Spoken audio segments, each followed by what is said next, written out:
Ne va pas mettre ton nom et ton numéro de téléphone dans les lives soi-disant des prophètes qui te disent mets ton nom et ton numéro et je vais prophétiser pour toi.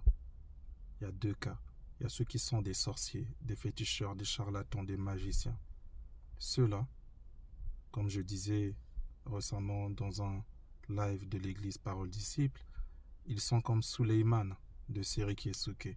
Ils ont besoin d'argent pour pouvoir te donner des messages. Ils ont besoin de quelque chose. Derrière, tu vas t'attacher à ces gens-là comme on s'attache aux astrologues, à ceux qui font la divination. Sache que Dieu n'opère pas comme ça. Ça, c'est le premier cas. Le deuxième cas, c'est ceux qui ont aimé Dieu, mais par tellement l'envie de prophétiser que le diable est rentré en eux et ils sont tombés dans le cas de Acte 16 de cette femme qui prophétisait par l'esprit de Python. C'est-à-dire eux-mêmes, ils pensent être dans la vérité, mais ils ignorent qu'ils travaillent avec l'esprit de Python. Quelles sont nos bases? Nos bases, c'est la Bible.